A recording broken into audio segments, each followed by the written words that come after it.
Well, here we go. Welcome to the Profit Tool Belt podcast. This show is just for contractors. Now, if you serve commercial or residential customers and you're interested in the business of the contracting business, then welcome. Now, look, we haven't met. We probably haven't met. But here's what I know. You're just not here by accident. Something in you is looking for straightforward, no BS answers. So if that's you, then welcome home, because this show is all about moving you from chaos to clarity. I want you to get to the next level by working smarter, not just harder. People talk about that all the time, but how do you actually do it?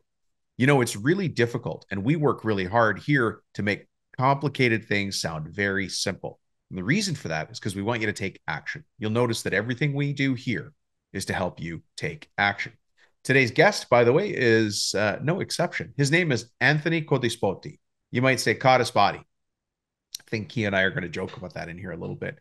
You can find Anthony on LinkedIn. You can find me on LinkedIn. Anthony's full name is Anthony Codispoti, Codispoti.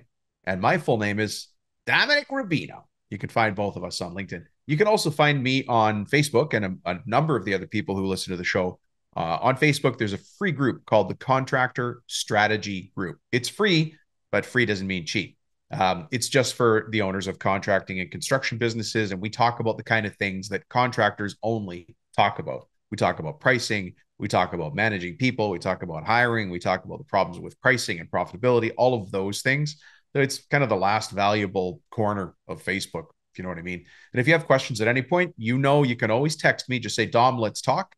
And my cell phone number is 315-903-7853. Now, today, Anthony and I are going to be talking about how do I get off the tools and start running the business side more. Pretty interesting, right? Now, here's why this episode is important.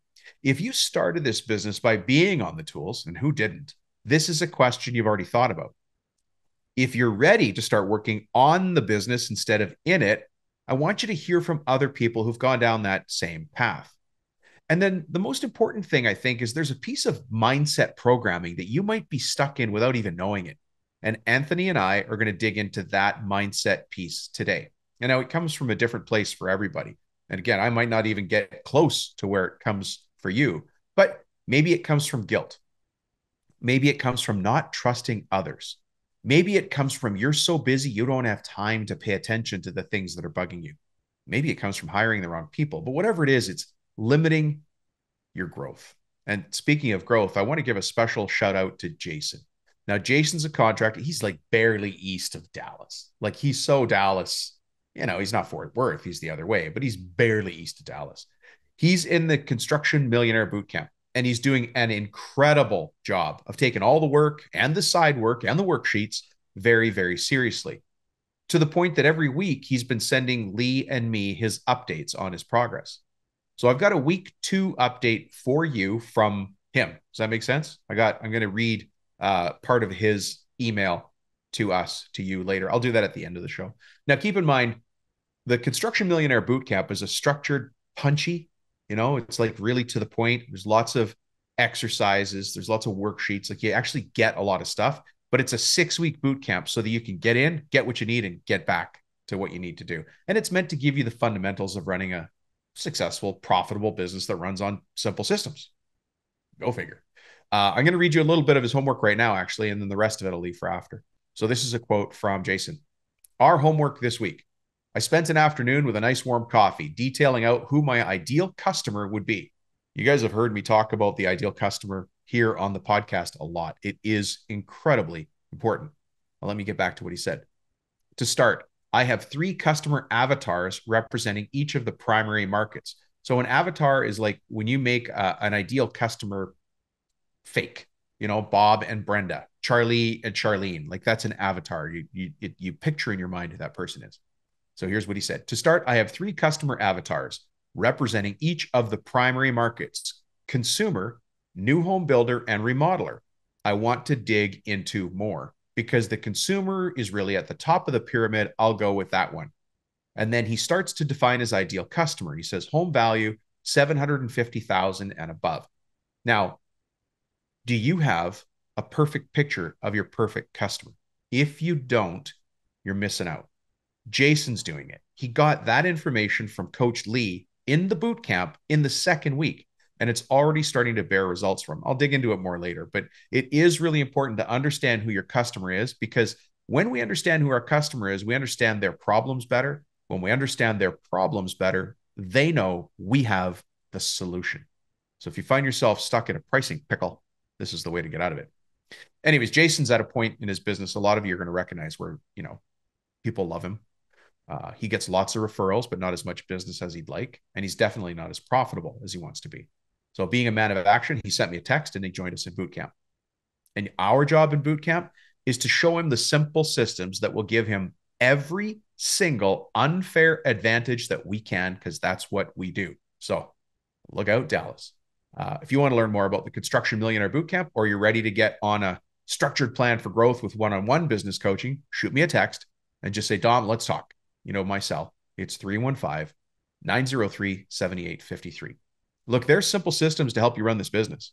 Make the money you deserve and live the life you want to live. Those simple systems give you that quiet confidence, right? It takes you from chaos to clarity. You can take this business wherever you want to go.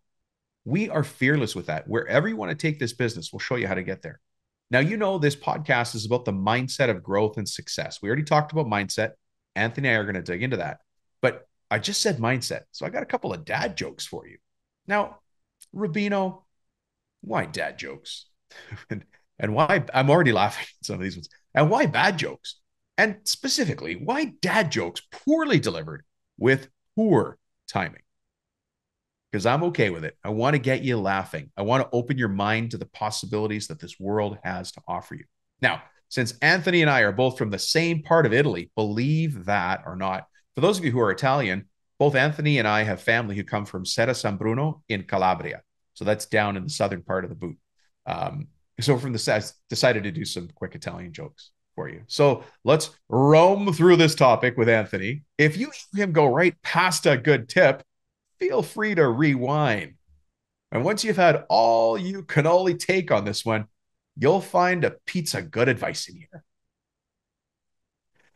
Hey, I can't even start. What caused the Tower of Pisa to start leaning? It got italicized.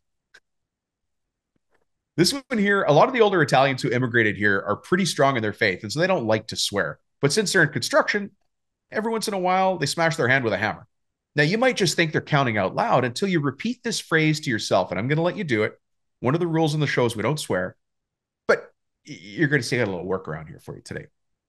So there you are. You're working next to Dominic the bricklayer, right? You've worked with him for years, and you've never heard him cuss, curse, or swear on the job site. But it's funny, when he gets angry or he gets frustrated or hurts himself, you hear himself counting out loud. Now, picture this. Just as you look over, you see Dominic, he smashes his thumb. And all you hear him say is, mistakes. Half of you got that already. Hey, what do you call an Italian with a rubber toe? Roberto. That's actually my godson's name. I love that one. Tell him that all the time. What do you call a Roman with a cold? Julius. I can't even do this. Julius Sneezer. Why do tourists always shorten their trips to Italy? They can only do so much in one vacation. Why did the man get fired from the pasta factory? He made a few silly mistakes. Yeah, he made a few silly mistakes. Yeah. Why did the pasta call up his friend? He was feeling kind of lonely. And finally, what kind of pasta can make all your wishes come true? Fettuccine. All right. Fettuccine. All right, listen, are you missing the end of the show? Huh? Are you missing the end of the show? Are you like one of those Italian spaghetti westerns? You just fast forward and get past there. Don't do that. There's more education at the end that you're missing. You're missing out on something big. At the end of every show, I do a very specific training segment, what I simplify and solve a common business problem. So make sure you stay till the end for that. I hope you guys also know that I host this podcast because one day I would be very proud to stand beside you as your business coach. I have a team of business coaches that stand beside me as well. I've personally hand selected and trained all of them. I have super high expectations for the people that join my team, as you would expect that I do. And I'm proud of all of them. Now, some of you are already working with Coach Lee or Coach Ryan or Coach Jake. So you know what I mean. It's hard to get on my team. And I'm okay with that. There is a serious filter for getting on my team. Anybody who's a coach of my team also has to be a contractor. They have to be a business person. They have to have built and sold their own company before. And the reason for that is because we take what we do really seriously. Hey, you might not know this, but after the name change, because we recently had a name change, I used to use 10X Built as the way to amalgamate everything and have an easier way to understand everything, but I just didn't like it. It didn't line up with my ideal client, which is what Jason was talking about, right? So we're going to change to Contractor Wealth Systems. You won't see a change on the podcast. You know, this is the Profit Tool Belt podcast. There's another podcast called Cabinet Maker Profit System, believe it or not. And those fall underneath Contractor Wealth Systems. Now, that name change is part of a bigger thing that we're doing here that fits inside my strategic plan. So the first thing we had to do was create some new programs because I want to really concentrate on Contractor Wealth Systems, systems that allow you to build a legacy company to pass on to your kids or get a big check and walk away. You know, that big, crazy lottery cardboard check. I want you to get one of those one day. So the first new program we've got is actually an extension. For those of you who've taken Construction Millionaire Bootcamp in the past over the years, or maybe you took it when it was called 30-Day Construction Business, or maybe you took the course when it was called How to Find and Fix Your 8 Profit Leaks, we now have a very brand new program for you to continue coaching. It's super affordable. And it's the Construction Millionaire Bootcamp Alumni Program. Just get in touch with me if you want to know more about that. The second program, coaching program that we came up with actually came up by talking to somebody in the audience who wanted coaching but wasn't sure what direction to go. And so we put together a special custom package and thought, hey, this works. It's called a business operations audit. It doesn't take a long time. It's very insightful. It's super affordable, as you can imagine. And it gives you a laundry list. Go do this, don't do that. So you actually have a game plan, and you don't even need us to implement the game plan. You've got the game plan. Go whatever direction you like after that. Anyways, if you want to know more about those, get in touch with me. Always shoot me a text. Just say, Dom, let's talk at 315-903-7853. And let's do that. I'm going to go into business coach mode right now. There's a lot of stuff Anthony and I are going to cover here. Take a lot of notes. Get ready to implement just one thing. Track that one thing and see what the impact is on your business. Let's get to it. Mr. Anthony Codispoti, how are you?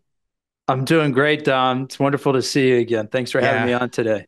Yeah, you too. Now, I got all fancy with the pronunciation of your last name because we're from the same part of Italy. But that was fun. That was fun for us to discover on our earlier conversation. Our families are from two tiny, small towns that are practically right next door to each other in southern Italy. Yeah, crazy that would happen. You know who else that happened to me with was Mike Michalowicz.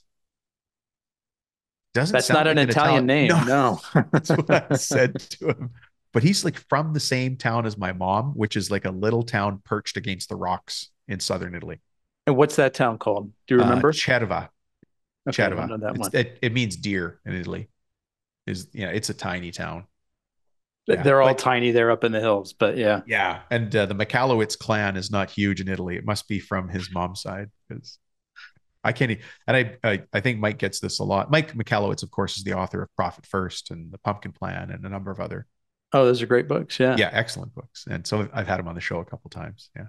Well, and it's funny. I've got a cousin, sorry, quick little sidebar. I've got a cousin who is Italian and has studied linguistics and the history of Italy. And so when I was visiting there last spring, he was dropping a lot of the history on me. And Italy has just been constantly invaded by different peoples over the centuries, over the millennia. So the fact that there's an Irish clan in the middle of, all these Italian names with vowels at the end of their last names is not entirely surprising. There's dialects that are still based on Greek, there. And there's a lot of like Moorish architecture and certainly DNA in there. So nice little smattering of a collection of people. A smattering because we're right in the middle of the Mediterranean. So how do we say how do we say your name in America? My family has always pronounced it Codispoti. There are others who say Codispoti. in northern parts of Italy, we've heard it pronounced Codispoti, which almost doesn't even register as being No, accurate. But no. yeah, so We'll we just tell say you, Codispoti, Longo. just say Anthony. Anthony, yeah, Anthony. Yeah. Um, okay, listen, let's get back on task here. let's do it. So I brought you here for a very specific reason. But before we get to that reason, the topic, let me ask you this very abrupt question. Mr. Anthony Codispoti. See how I said that?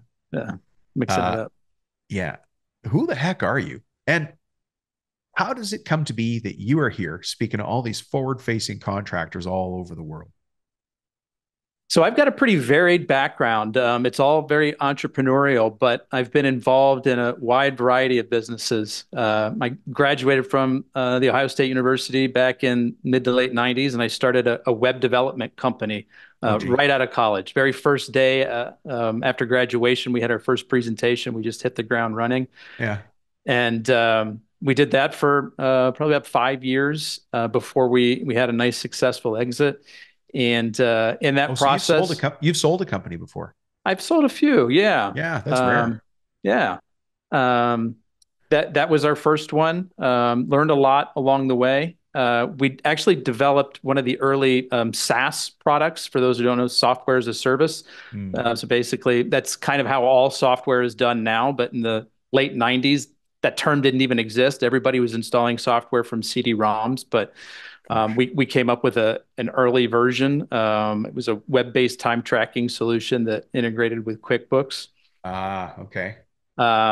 And then, yeah, after I exited the web development business, I was able to take those skills with me on to the next thing, which was completely unrelated, but we were selling beads and jewelry components to designers and bead stores around the country. Yeah. Okay, now you've got people really confused. They're like, "What's he doing on the Profit Tool Belt pod?" Except you're an entrepreneur. That's why you're here. That's the thread is right. And if you've been an entrepreneur for any number of years, you've probably dabbled in a variety of different things because you get excited about where the new opportunities are, where what's the trend happening, where are the innovations, Yeah. where can I take some of the ideas that and the lessons that I've learned from my previous business and apply them to an industry that maybe isn't super familiar with them. Yeah. And so the bead industry, as we called it, was very cottage industry. It was, Crafty. crafty. Yeah, there Yeah. was no technology. Like when you talk to people about websites, and this was back in the early 2000s, they looked at you like you had three heads. Like, nobody's ever going to buy beads online. Like, Hmm. what are you talking about? What are you thinking? Um, and I certainly could have been wrong, but I had a vision that proved out to be true in this case, which was we need a lot of organization Yeah. and we need to layer in some technology here. There was a profitable business in place before I joined it, but it was very sort of shoot from the hip. It was like we load up the van and we go out and we drive all over the country and we sell this stuff, and people can only buy it from us when they see us because Oh there's no gosh. catalog, right? There's no way to reorder. We didn't even have like a good way to reorder from our suppliers. There were no ID numbers, there were no specifications or measurements or Hmm. color cards. So like I brought, all this kind of these ideas, this thinking, this organization, and the technology into this space so that over the course of a couple of years, we were able to completely transform the way that we did business. We didn't always have to go overseas to order.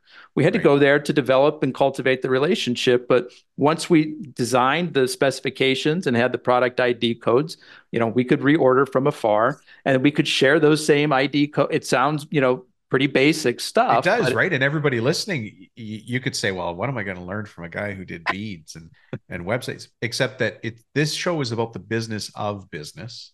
And so I want to see where this goes because, of course, on the bead side, you're dealing with people who make things out of a raw product, that's right. right? Yeah. Yeah. That Yeah. mindset, very much in Right. line here. Yeah. Yeah. So it was a fun process to be able to sort of see the chessboard, or to mix my metaphors, to sort of see the jigsaw puzzle and start to fit the pieces together Yeah. and see what we could turn this into. And so it took kind of a combination of innovative thinking, Yeah. but also like repeatable, boring processes, right? like, Boring because is it's profitable. boring is very profitable. And Yeah. so, what brings you to speaking to contractors with me today?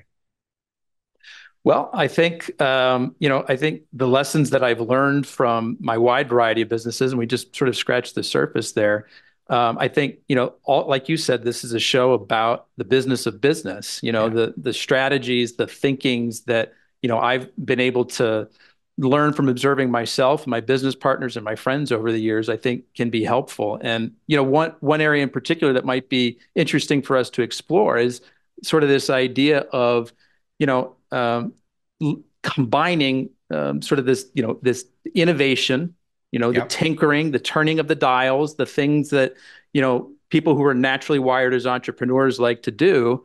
Yeah. And, how do you make that fit with those boring processes that are profitable? The repeatable, boring, sustainable SOPs.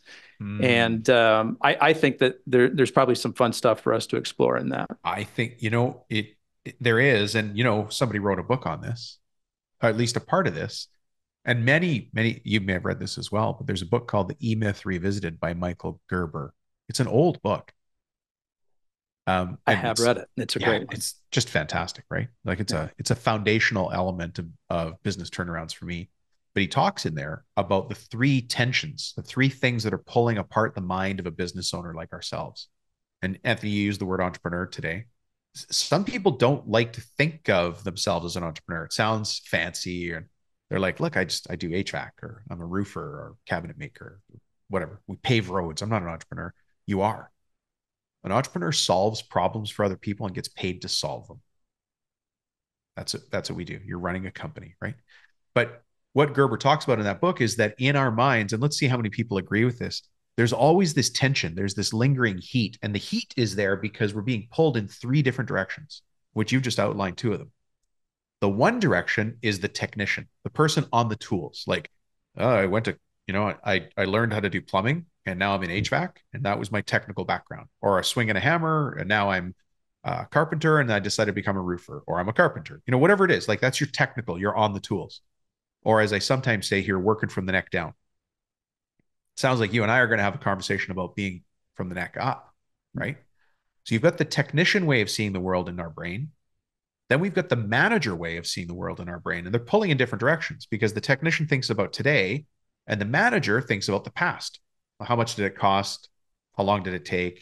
What did we estimate that for? How did I schedule? Those kind of things. And then the third thing pulling our brain apart is the future, that was the other thing you mentioned. That entrepreneur, you went from one industry to selling beads, and now you're here talking to contractors. And what can we learn from that? Because all three of those things pulling our brains apart as business owners, that's the thing most people run away from, but everybody that listens to this show runs towards it because we're crazy. Yeah. I think you have to be. A little bit wacky. Yeah. Uh, Right. Yeah. I think sometimes it's helpful to kind of, do a little self-reflection and understand a little bit more about who you are mm, more naturally, right? Are you, I think to use your word, the technician, mm. or are you the entrepreneur, the one who's looking forward? And there isn't like a right or a wrong answer. I think it's just helpful to understand kind of which of those frameworks, fits you a little bit better. There's there's people, and this is how I would mostly describe myself, who are excited by the new and the innovative. They want to be on the cutting edge. They want to do things differently than everyone else. If their peers are zigging, they instinctively want to zag. They're tinkerers. And they believe that even when you have a successful business, you can continue to turn the dials in different directions to squeeze out even more efficiency. And that, they're always wanting to try new things, new products, new services, new delivery methods. And, then you've got, people who are more of a rules-based, a systems person, a technician, right? And this is really good in a lot of ways, because you're the one who's going to, like you said before, boring is profitable, right? And Yeah. if you've got a process that is working, just keep following it.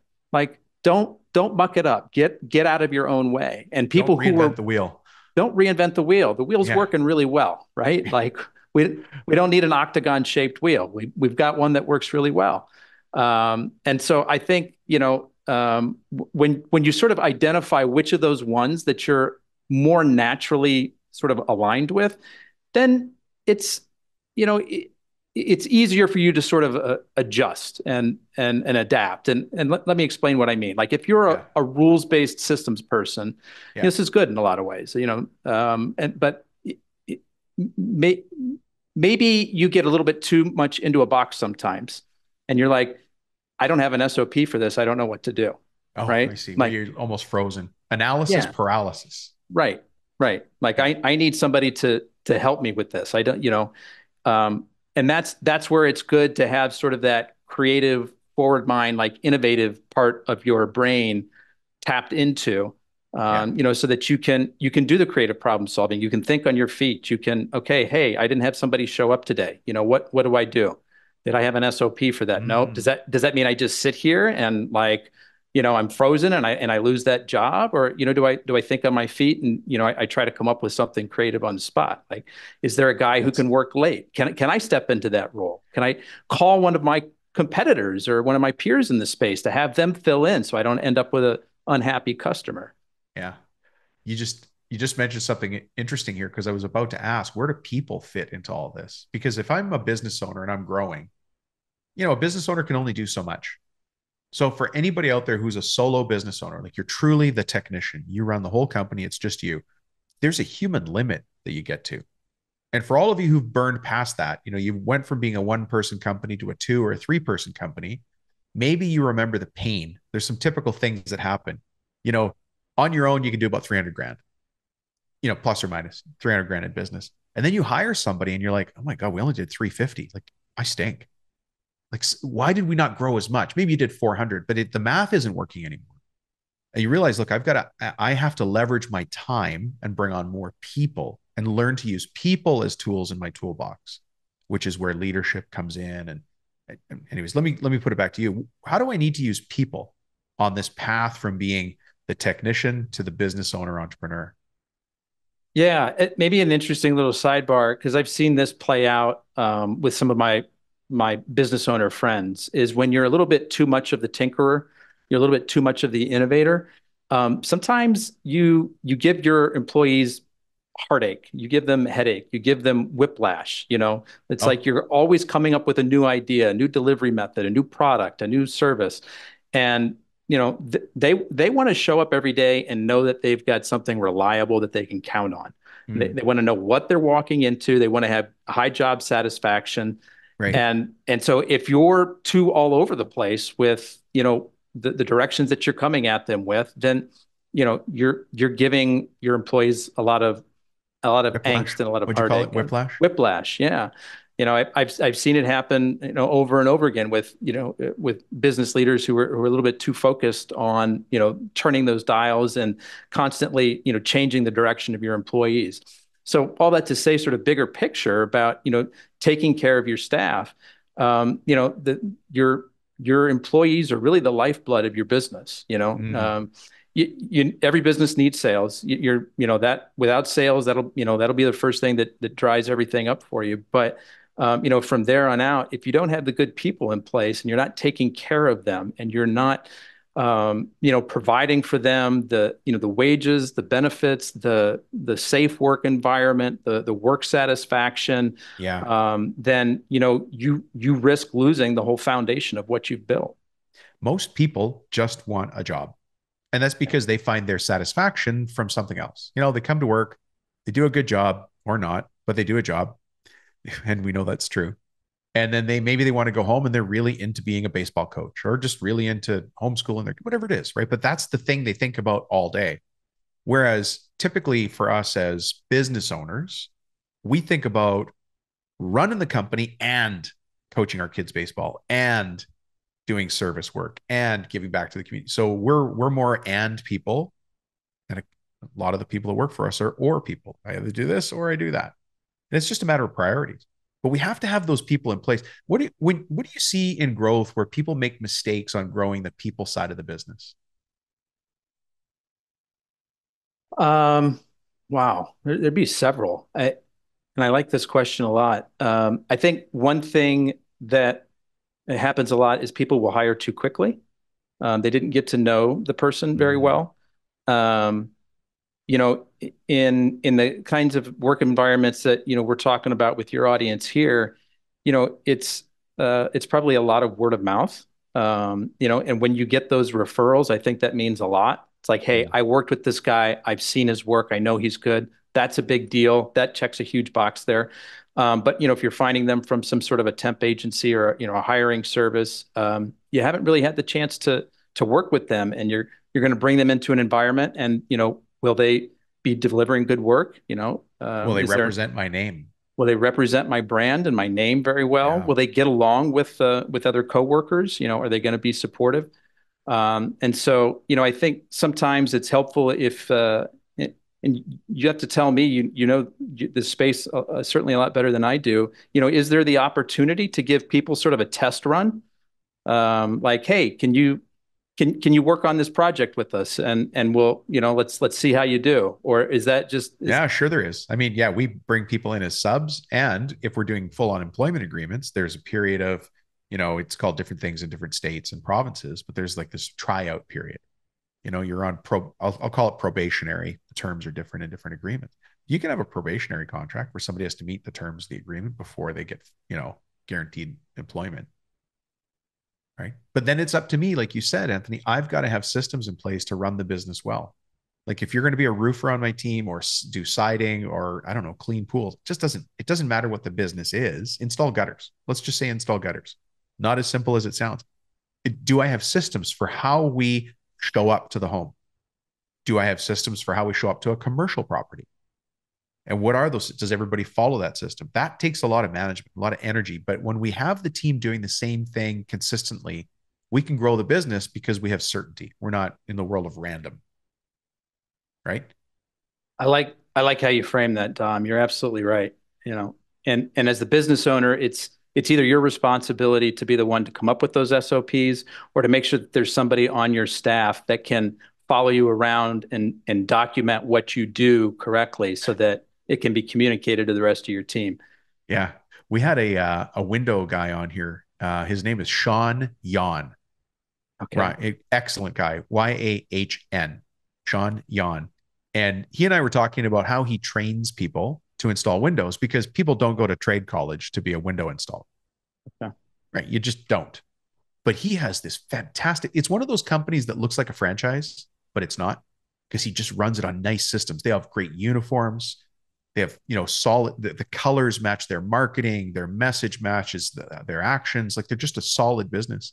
But one of the challenges he had is how does he train people to do window work? And so he's got a great technician. So they got a camera that they put around the guy's neck. And while he was like just a light camera, kind of a chest mount, they just kept recording him doing his work. Now it takes work to go back and edit that into something else, but that's doable work. That's doable work. And then the system he needed was to go to the video guy and say, this is how we do this kind of window with this kind of, the flashings are different or the siding. Just the variables are kind of known. So he says, I want you to cut up that video so it looks like this. I love that. Yeah, because that's for if you're not wired for those systems and processes, it makes your brain hurt to think about trying to sit down and do that. Yeah. But what you described there, this body cam that, just follows this guy around and Yeah. he doesn't even have to think about it. He just does what's second nature to him. He could do that all day long. That allows it to sort of break through that log Does his jam of thing. this is never going to get done because it hurts my brain to think about doing it to now like, yeah, now we've got a way to make this happen and make it documentable. And, if you've got those videos, because here's the other thing we've done a lot with documentation, we've made it really text heavy before. And man, that's not only It's, hard to generate, but it is a really big ask for somebody else to come through and digest that.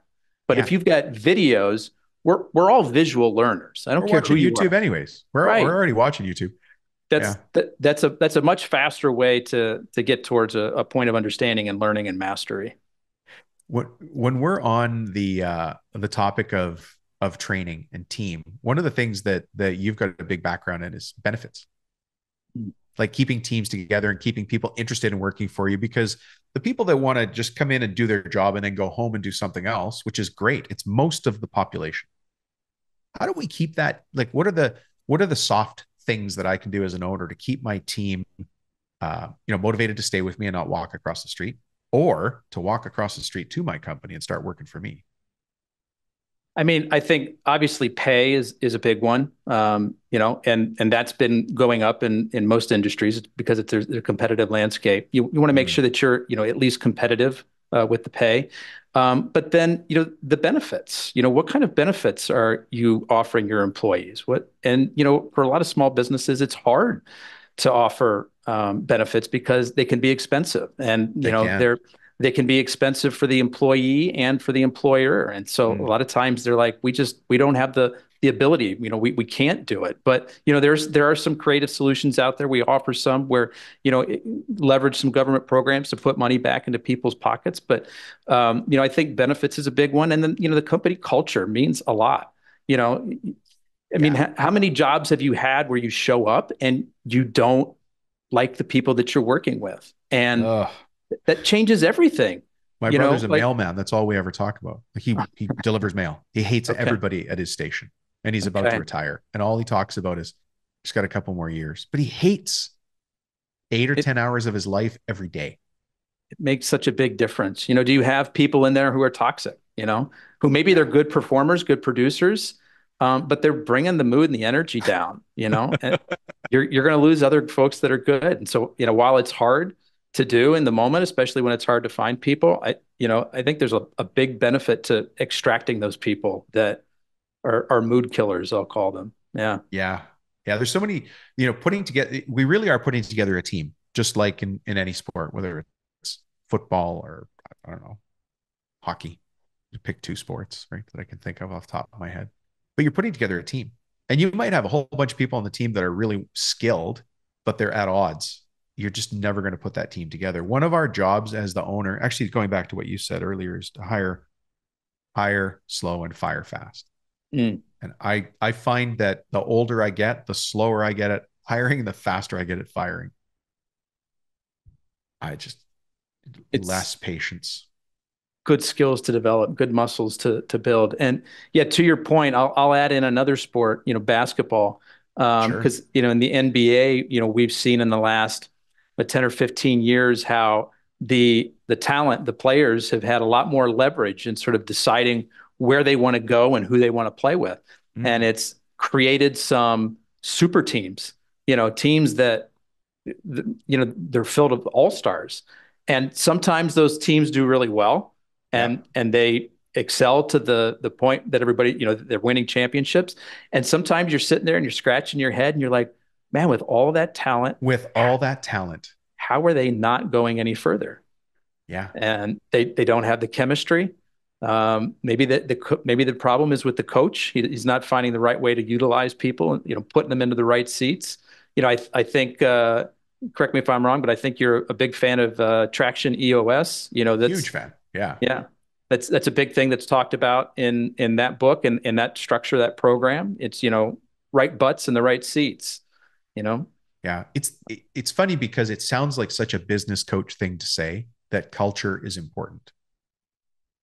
Because it's really hard to put your finger on what's culture, but you know it when you see it and you know it when it's not there. Because every company has a culture, but I think we have to ask ourselves, and I'm going to challenge everyone in the audience. If you don't have a culture, if you as the owner are not driving the culture of your business, who is? Because somebody in your company is. And now let's go back to high school.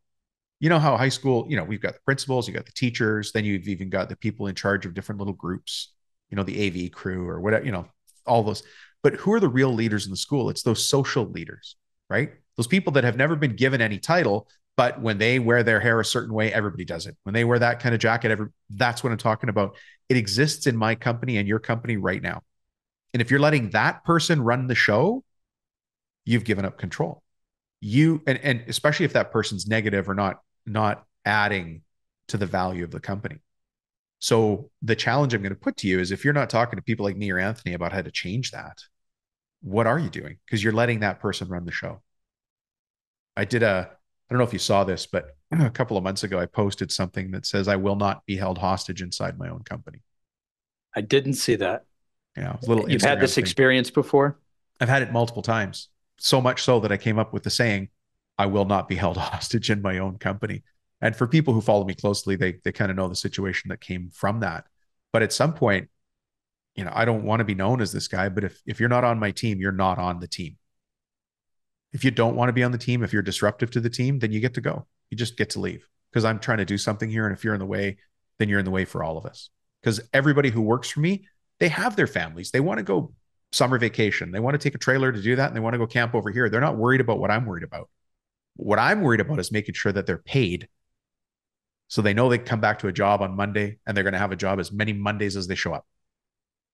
I don't need somebody in there throwing off little firecrackers and causing drama. I've got no time for that. We're running a professional business here. So I will not be held hostage. Yeah. On this point of culture, Dom, I'm curious to get your take on this. People are probably listening. They're like, hey, I've got a small company. What do you mean by culture? Like, are we talking about like, candy on everybody's birthday? Are we talking about, we're all wearing the same it's like jeans Hey, Friday uniform. or Yeah, uniform is a thing. But if you want an example, we set a culture for this meeting here today, this podcast. Do you remember the 3 rules I told you for the show? no selling, no cursing, and no talking bad about people. There you go. So those happen to be all in the negative, like no this, no this, no that. But that set the tone for what the rules are to be on this team today, right? Because we're here to serve others. So it's a very simple set of rules. I say it to every single person who comes on the show. We don't cuss, curse, or swear. We're not here to sell anything. We're here to educate, inform, and inspire. And we don't speak negatively about any person, place, or thing. That's it. So that's a simple culture that we set up here. So I would ask people listening, and thanks, by the way, for the question. Have you set out the rules for what it means to be on your team? If you're a company that really believes in fitness or in faith or in quality, have you set out the rules for what it means to have a quality delivery? Have you set out the rules for any of the, like, what does it mean to be on your team? And you get to call the shots. It's your company, right? I know one of the things, and this goes back to you and your expertise and benefits and people, is I hear from so many owners that want to give more to their employees. They're like, you know what? I'd really like to make enough money so we can put a gym in this place. Or I want people to have benefits so they can get glasses for their kids, or, all the different forms of benefits. Like they really care about their employees. But if you were to go out on the floor and ask the employees or the field, what does the boss, does the boss care about you? Most of them will go, I don't know. I don't think he cares. But I talk to the owners who are saying, how much more can I do for the employees? How come people love it here? Yeah. And I think those are great questions to be exploring. And I think the culture thing is an interesting topic to maybe just spend just an extra second on here because, because I've seen this from a lot of small businesses, and I would think that this is probably true in the trades where they're like, I don't have the luxury of creating a culture. I don't know what that means. I don't know how to do that. And I think the way that you just framed it there is a really simple way that somebody can get started with it right away. It's not some big complex thing. You don't have to hire an outside agency to help you with it. It's just like, what's important to you as an owner? What is your personal personality? What is when people think of your business, what do you want them to think of? And then just script that out and make sure that that's something that your employees see on a regular basis. It's on the dashboard of every vehicle. It's in the break room. It's it's in the emails that get sent out to them. It's on the back of their shirts. It's something that they see on a regular basis. So it starts to get ingrained in their brain. Yeah. And it's more important than having a culture is more important than having it carved in granite and installed at the front of your shop. That doesn't matter. But it is what really happens in the company. And as long as you go out there and you intentionally do it, now obviously as coaches, this is what we deal with all the time, is how to build that culture in the company. It comes down to your values. What are the rules for being on your team? And that sounds easy. Putting it in place, having the systems, the simple things that make it happen. The simple things. I can say this because I'm not attached to any particular state or province. And some people are going to be offended, and I'm still going to say it. I don't like smokers. You might be nice people, but I feel that you steal time. And here's my proof. If I walk outside of my facility and there's somebody outside smoking, I go, they're smoking. They're having a smoke. But if I walk outside and Anthony, you don't look like a smoker. You look like a very fit, healthy guy. So I'm going to take that guess. And you're just standing there outside the shop for 15 minutes. I'd be like, Anthony, what are you doing? got to get something done. Why does a smoker have more rights than a non-smoker? That's an It's interesting so perspective. that's my perspective. It's illegal in some places. I don't care. That's how I feel. And trust me, I'm going to make it come to life no matter what. Right. I'll find a way. And so here's how I find a way. During the interview process, I find out if you're a smoker. Now, I'm actually not allowed to do that. It's illegal where I live to find out if you're a smoker because I can't discriminate. So they say. But here's what I do. I don't do the first interview. We have somebody else who calls you for the first interview and says, "Hey, Anthony, we got your resume. This is great. I'm sorry, I caught you off guard. Are you okay for a second? Do you need a smoke to calm your nerves? Are you good to go?" And they go, "No, I just had one." Great. Okay. And they go through the next 10 or 15-minute interview, which is now a waste of time. You just said you smoke. You're never going to get hired. We also listen for somebody who answers and goes, "Yeah, so did this and I did that and I did that." Boom, you're gone. And then I watch for the clues, right? I'll say, "Hey, as soon as you sit down, hey, you good? Your nerves are calm. How many interviews have you done this week?" "Oh, tons." "What do you do to get ready? Just sit outside and have a smoke, or what do you do?" They don't even know I'm asking the question. I'm asking the question. I would invite every HR lawyer listening to the show to contact me. Good luck. I was I going will to say, find are a you way. sure you want to publish this part of the podcast? I don't care. Yeah. I got to stand for something. There's enough people out there who are proud of things they should be ashamed of and ashamed of things they should be proud of. I stole that one from Seinfeld. But if I don't want smokers on my team, because I don't want you smoking in somebody's house and I don't want you smoking in the office. I don't want you stinking of smoke when you meet somebody. And I don't want yellow teeth and beards when you're meeting somebody. I don't want it. Can you tell that I Oh care yeah, about you're passionate about it. Yeah. that? So, And is this I'm curious, inside your own companies, is this a rallying point? yeah, People fit. are like, "Oh yeah, we came here partially because we believe in I this probably no never talk smoking about thing." it. No, but I talk more about the fitness side, right? Now, listen, sometimes people smoke inside the company and I go, I'll let that one through. Okay. Okay. But Sure. you're putting a filter there in place to catch as many of them as you can Oh, I beforehand. like that. You see how you put that little joke in there? You put a filter in place. I'm curious, Dom, what other filters do you put in place in your hiring process I mean, you talked about the smoking one. Are there other ones where you've got sort of clever little questions or little ways that you go about trying to find people that Yeah. fit and those who don't? Yeah. So see what Anthony did. He just turned the interview around. Now he asked me. That's good. Yeah. If you're late, you're dead. You don't exist to me if you're late. You're done. So 5 minutes early is just barely on time. Like you need to be in that waiting room or show up on the job site 5 minutes early. If you're on time, you're late. If you're late, you're done. But that's where it starts for me. So time is an important one.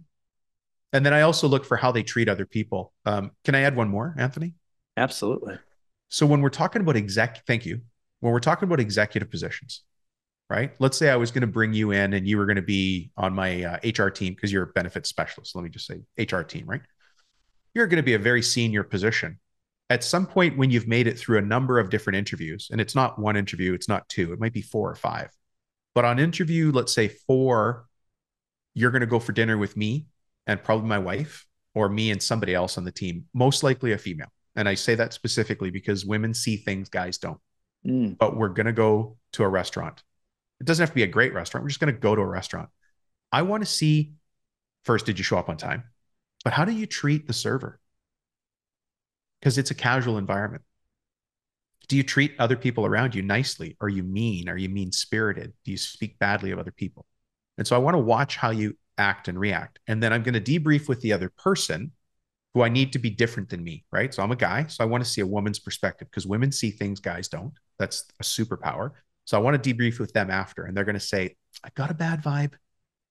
And I take that in advice.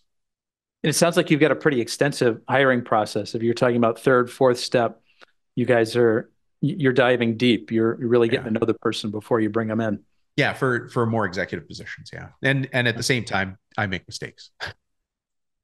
And then when I make a mistake, it's time to say, I made a mistake. It's not going to work.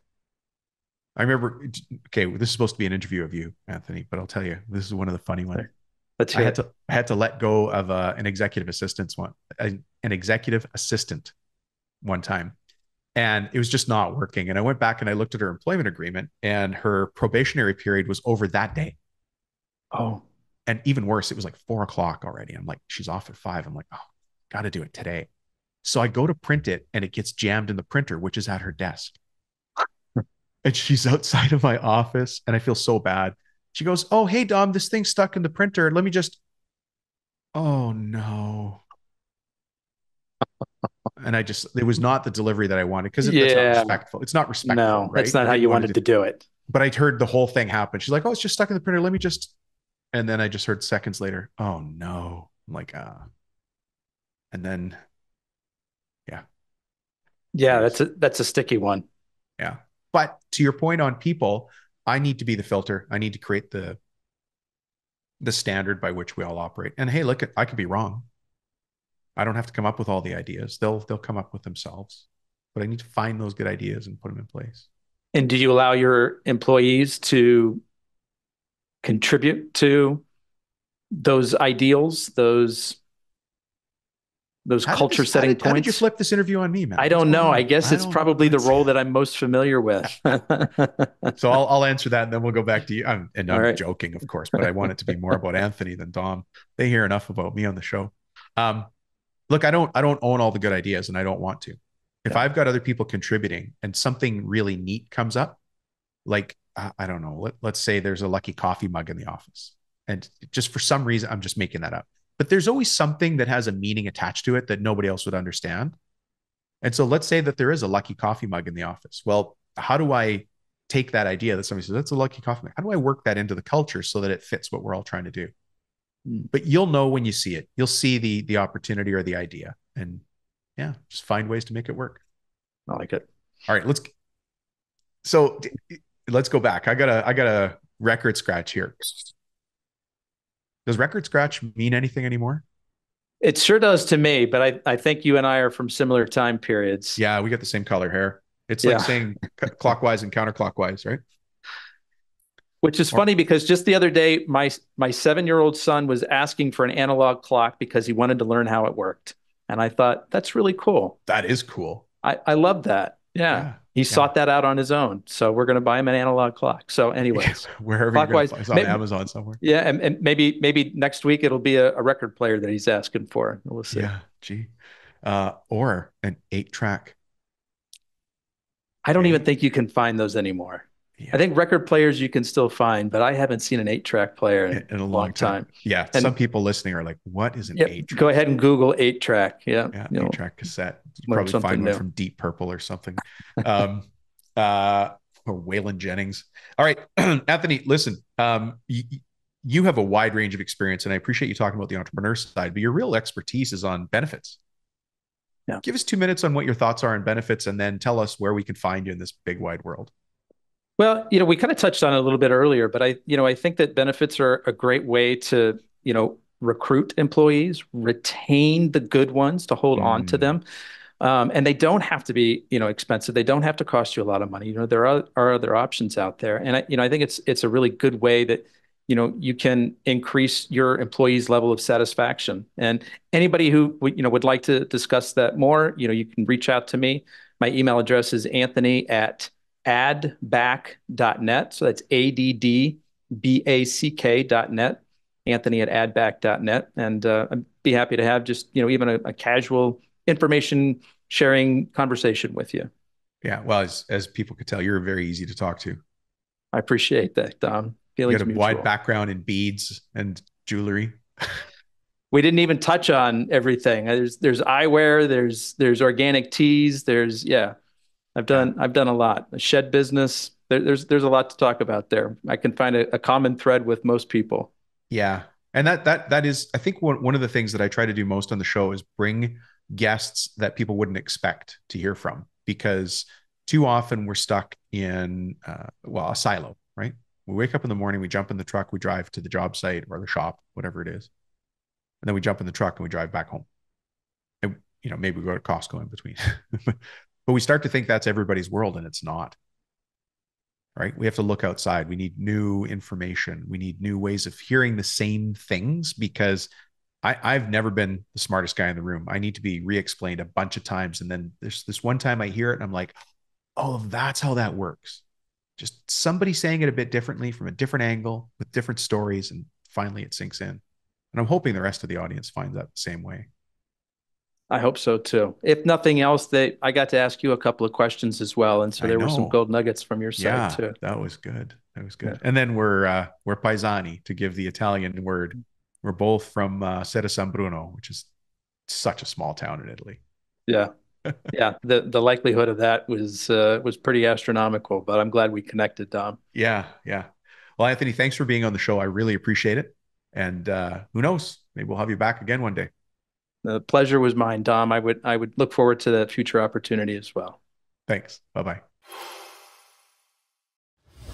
Well, well, well. What did you learn there from Anthony? And what can you put in place? We actually had a pretty long, wide ranging conversation from the perspective of being an entrepreneur. Now, that might be a scary word to you. You might not consider yourself an entrepreneur, and that's fine. You don't have to. But just because you're not defined by that name doesn't mean you're taking those actions. If you created something out of nothing, if you created this framing business, this roofing business, this HVAC company out of nothing, if you do pool installations where before there was no company doing pool installations, you're an entrepreneur. It just is what it is. Right? Doesn't have to have a fancy name, but that's what you do, and that's what you're referred to in the business community. So what did you learn from Anthony, and what are you going to put in place? Hopefully you got some great stuff. Today's been a super juicy episode. Speaking of juicy, I want to read a text. This is a text message I got from Wally. Wally does renos and roofing in Minnesota. Of course, his name's Wally, the land of the walleye. But this is a text from him. It's pretty cool. So he downloaded the Go Back report because he needed help with his estimating and profitability, right? And the Go Back report actually has 3 names. It goes, it's a tool that's used in different places in your business to solve different problems at different times. And so the coaches on my team, myself, we pull this tool out in different places at different times. We call it the Go Back report because that's easier to text me. Just say Go Back. But it's not the only title. It's also called the 1 hour calculator. It's also called the cost of an hour, or it's called the cost of a Go Back. And again, just to keep it simple, we just refer to it as the Go Back report. Anyways, Wally downloaded that because he follows the estimating format. I don't know if you guys do this, but there's a format for estimating. It's very simple: labor, materials, subs. That's it. Labor, materials, subs. Sounds really easy, right? But there's a lot missing in that little word called labor. Well, this document, the Go Back report, is what Wally downloaded because he wanted to understand why he was selling well, but not profitable. Anyways, here's his text message. Hey there, just wanted to shoot you a quick thank you for the free download. Finally helped me nail down my estimates and actually see some profit. You're a lifesaver. Appreciate all the tips. Keep them coming. Got to run. Time to check the ice fishing holes. Skull. So there you go. And he had to throw in the fact that he's going ice fishing. But good for him. Anyways, I promised that I was going to share Jason's homework. I'm obviously not giving you Jason's last name, but he's in the Dallas area. And if you drew a line from Dallas downtown to Plano and you went east, but just over the lake, then that's the town he's in the Dallas area. He's really close. So basically Dallas, right? And if you're a contractor in Dallas and you see one of your competitors suddenly start to light it up and grab massive chunks of the market, it's because we showed Jason how to turn around his contracting business. So he joined us for the Construction Millionaire Bootcamp, which is that 6-week program. It's going really well. This is his homework. We didn't even ask him for this. Like, talk about a star student. He just sent us the email saying, these are the things I accomplished. This is his email from week 2.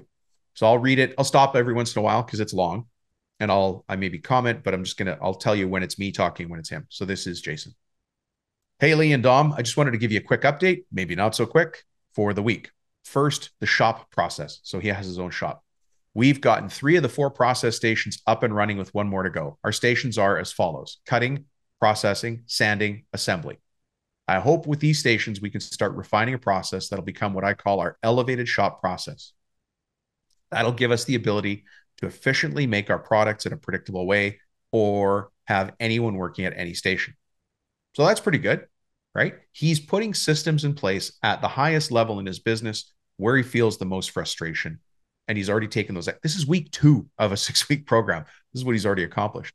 Our homework this week: I spent an afternoon with a nice warm coffee detailing out who my ideal customer would be. To start, I have 3 customer avatars representing each of the primary markets. So I know I said this at the beginning of the show, but an avatar is like a picture you have of your perfect customer. Is it Mr. and Mrs. Jones? Is it Mr. and Mrs. Chan?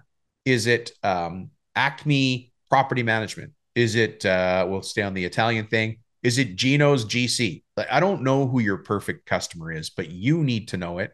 You need to know them better than they know them. And I've said this before. The reason for that is very simple and very human. When I understand my customer, I understand their problems, I understand their fears, I understand their concerns, I understand what makes them excited, I understand what makes them cautious. And when I understand all those things and I'm able to talk to them with them knowing I understand it, they know with confidence I have the solution. Not only will they hire you, they're willing to pay a premium for that. It's very important. So important that we cover it in the second week of boot camp. The first week is all about mindset, that 4 inches of space between your ears, right? Anyways, let me keep on. I'll start from here. Back to what Jason said. I have 3 customer avatars representing each of the primary markets, which are consumer, new home builder, and remodeler. I want to dig into more. Because the consumer is really at the top of the pyramid, I'll go with that one. So let me take a sip of water because he's got a lot of excellent definitions here. One of the best definitions I've ever seen is towards the bottom of this list. I wonder if you catch it when I say it. Here's what Jason's perfect residential customer looks like. And after I'm done this, I'll tell you why, in general, this is important. Home value over $750,000. Wife drives an upscale SUV. Husband drives a luxury or sports or EV, electric vehicle. Family lives off one income. Spouse is social and often has lunch with friends, kids to school, and school activities. Both the husband and wife are fit and care about their health. The family rarely eats junk food. When they go out for dinner, it's commonly a mid to upscale restaurant. They care about their appearance. Their social status is important to them. They care what their friends and coworkers think of them. They associate price with quality. They value the experience and expect a good experience. The family has 2 kids. They have dogs and cats for pets, right? They don't have rats and turtles and snakes, right? And right there, you saw the difference in the people. Kind of people who have rats and snakes for pets are very different people than this list we're talking about, right? That was not the big juicy point that Jason brought up. Anyways, back to what Jason said. Kids go to a good public school or private school. They value good education. The family enjoys travel and go on vacations at least twice a year. They appreciate home value and investing in things that increase home value. They see their home as an investment. It's very common that they own a second vacation home. And if you're in Texas, hopefully a hunting ranch that they'll invite you to. That was me commenting, not them. Their purchases align with the image they want to portray. They see the things they purchase as trophies, a way to see the money they earn as a trophy. How cool is that? I'm going to say that again. They see the things they purchase as trophies. It's a way to see the money they earn. They are not looking for the lowest price. Discounts do not incentivize this family to purchase. They live in a new custom home rather than a common track home. That might be a Dallas thing because everybody in Dallas has a custom home. Dallas is one of those interesting markets that just keeps building new homes. So it might be a little different where you live, but they live in a newer custom home, not a track home. If they were to update or remodel, they would use an interior designer to help them. They are college educated. They work in finance, medical, or law. They have new wealth. They give to charities and support the community. They frequently go to charity events for social aspects. They appreciate their status and they like to help others. They appreciate success stories in others. They are connectors. They like connecting people to others who can help them achieve their goals. They pay when expected to pay. They are welcoming and haven't let fortune go to their head. How does that sound for a list? Now, you might be thinking, who is this guy? Jason's a normal guy, but he's very motivated. He did an excellent job on that list. There's more, by the way. There's more. But I want to point out something really interesting that he said, better than I've ever heard it said. They see the things they purchase as trophies, a way to see the money they earn. So if you're selling kitchens and bathrooms, that's a trophy. If you're selling outdoor living, that's a trophy. If you sell decks and docks, that's a trophy. That is a reward for work they've done. They got a bonus at work and they put it towards having a new deck or dock, right? Or maybe they paint the house or put on a new roof or upgrade something, or they put in the best HVAC system or a hot tub where so they need upgraded electrical. You see what I mean? I thought that was absolutely brilliant on his part. And again, you might think that list is too long. You might think it's tiring, but remember, I'll pay him $5 to go sit at a coffee shop to write this list. All you got to do, and here's another offer for me, sit at a coffee shop, take a piece of paper and write out your ideal customer. While you're at the coffee shop, take a selfie of yourself with the coffee and a piece of paper and send it off to me. I'll send you $5. I'll pay for your coffee because I want you doing this work. Now, I've never seen anybody's work come back as detailed as this, and I'm not even finished Jason's summary of his week. But this is the kind of thinking, the mindset change that you have when you're in boot camp. By the way, there's other people in boot camp with him, and they've done their homework as well. I'm just reading Jason's. All right, are you ready for the next part? This blew me away again. Here he goes. I'm a visual person, so I've attached some artificial intelligence, some AI images of what my ideal customer and their family might look like. So he used ChatGPT. He put that description in, and ChatGPT gave him a picture, which is attached to the email he sent to myself and Coach Lee. Yeah, this guy's dialed in. Remember when I said, look out, Dallas? Look out, Dallas. Lastly, I've determined an exit strategy, and I'm reverse engineering that journey back to where I am today. The business to start, and then I'll work on my personal. So business goals, then his own personal goals. I'm finding this process to be incredibly difficult as I don't know what a 5 million revenue shop looks or acts like. So I dream and pretend I do. And that's okay. Myself, Lee, Jake, Ryan, we all know what a $5 million shop looks like, and we can guide you towards that, right? So he's asking the right questions and he's not limiting himself. I'm on the first stage of this process, listing out the material elements of each step of the journey. And once I have this where I want it, I'll start mapping out the emotional elements before bringing it all together with my personal experience. This guy's a scholar and he's a doer. How fantastic is that? I'll start filling in the gaps as I go with the actions I need to take. Okay, that's a lot. And of course, I could go on. Thanks again for your time and attention, Jason. What? So if you want to know what it's like to be in boot camp, that is inside the head. That's inside the mind of a winner right there. How much did you just glean from that? That might have been a podcast episode on its own, just me reading his email from week 2 to Lee and I. Unbelievable.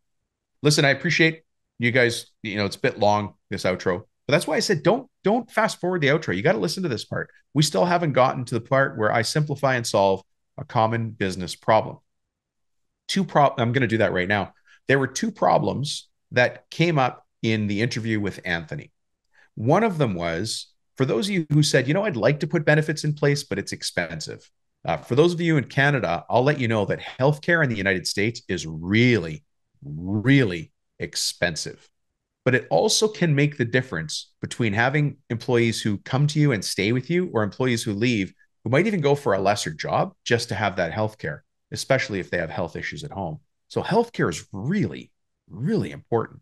In Canada, you get free healthcare. In the States, it's pay, right? So when you hear Anthony talking about being an expert on benefits, you might think, uh-oh, this is going to cost me money. I'm already not profitable. I'm not paying myself enough. How would I ever get to the point where I can?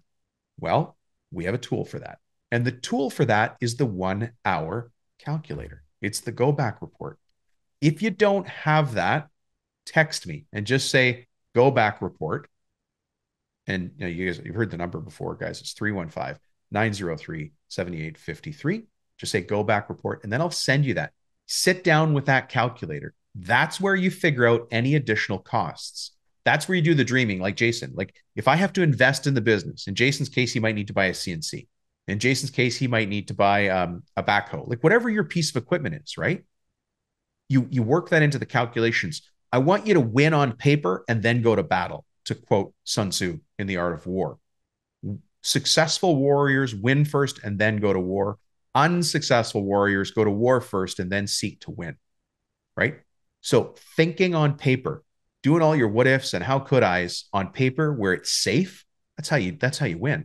And so this document, the 1 hour calculator, it's also called the go back report, get it from me, sit down, grab a cup of coffee, work through it, then take a picture and send it to me and I'll send you $5. I want to buy your coffee, right? The other thing that Anthony brought up today that I thought was really interesting is when he turned it around on me and he started asking me questions. He said, Dom, how would you, I can't remember exactly what he said. How would you put culture in place in a company? There's a couple of answers to that. But one of the tools that I would use is the job site rules. So we've got a document here is how to build your own job site rules. And so it's actually called, this is the boring long title, a printable list of your job site rules workbook. And so this actually came from a guy that we built it for him years ago, and he was in the gutter industry. He did gutter installations for new homes, tract homes, what Jason was knocking there earlier. So he did a lot of gutters, a lot of gutter work. So it's how to build a list of your job site rules based on your values. So there's really two parts. Figure out your own values and then figure out a list of job site rules. And of course, if you want to cheat, there's a cheat sheet here. There's a values cheat sheet. There are 26 different values listed here. And your job is circle the ones that sound the most like you. Now, there's a little bit more work to that if you want to do it well, but you'll see what I mean. It's a simple document. And then there's the values cheat sheet, right? Go and use the values cheat sheet and create your list of job site rules. Then once you have the job site rules, you can add it to your team and nobody will ever be able to say, but you didn't tell me. Here's an example of some of the job site rules. And I used, some of you will get this joke. The avatar for this is Fred Flintstone contracting job site rules. Does anybody remember Fred Flintstone? Anthony and I were talking about 8-track tapes. So you're the same age as us if you get it. Here's job site rule number 1. Just as an example. Now, I'm not saying this is your job site rule. What I'm saying is look at this rule and change it so that it fits how you do business. But here's number 1 in this example that we use from the gutter company. Getting to work on time, 7:15 for a 7:30 start, is 100% your responsibility. That's rule number 1. Oh, you randomly want me to pick number 5? Monday, Wednesday, and Friday, we have a tailgate meeting that starts immediately at 7:30 at the muster station. You want me to randomly pick something else? Before you report work completed to the foreman, ask yourself, am I proud of the work I've done? If not, fix it.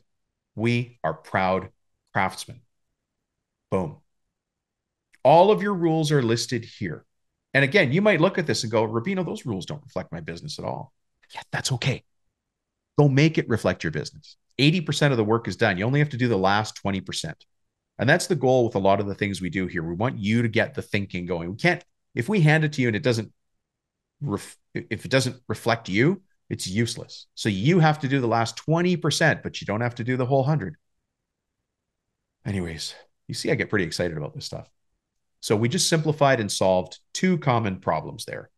If you have questions, if you want these downloads, then I'm sorry, I said it wrong. If you want these professional development tools, because that's part of the new branding as well, we're going to be referring to these as professional development tools because that's what they are. These are professional development programs for contracting and construction. Then text me at 315-903-7853 and just say the keyword, or if you're not sure, you can't remember, just say, Dom, let's talk, and then tell me on the call. All right. You guys know this whole podcast is just barely getting us to the point where I really want to be, where you and I have a cup of coffee or a glass of wine across the table. And one day I know we will, and I look forward to that more than you know. Have a great day, folks. I really appreciate you sticking around. And thank you, Anthony, for being a guest. We'll talk to y'all soon.